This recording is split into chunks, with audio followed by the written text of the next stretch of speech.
भारतीय जनता पार्टीचा विजय असो। फिर एक बार मोदी सरकार।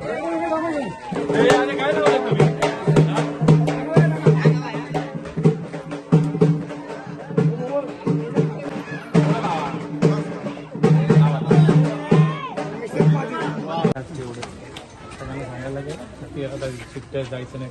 6 एप्रिल हा भारतीय जनता पक्षाचा वर्धापन दिन आणि त्यानिमित्तानं आज पुण्यामध्ये जवळपास 8 ते 10 हजार भारतीय जनता पार्टीचे कार्यकर्ते हे घरोघरी जात आहेत.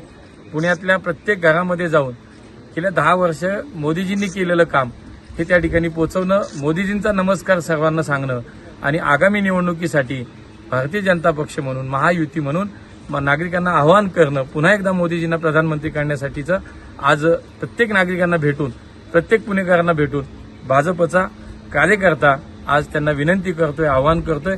मी सुद्धा आज माझ्या या लक्ष्मीनगर भागातून, जिथं माझा हा मूळ प्रभाग आहे, माझे सगळे नागरिक या ठिकाणी या आमच्या प्रभागातले या वस्तीतले माझ्या सोबत आहेत आणि अत्यंत चांगला उत्स्फूर्त प्रतिसाद आहे. नागरिकांच्या तोंडामध्ये मोदींचं नाव आहे आणि त्यामुळे पुन्हा एकदा निश्चित आहे की देशाचे प्रधानमंत्री मोदीजी होतील आणि पुन्हा पुण्यातलं एकमत मात्र निश्चित सर्वांनी ठरवलंय. फिर एक बार मोदी सरकार। त्यामुळे नागरिक बोलतायत, नागरिक सांगतायत आणि त्यामुळे मला असं वाटतं पुन्हा एकदा पुण्याचा आणि देशामध्ये महायुतीचा, एनडीएचा विजय हा निश्चित आहे.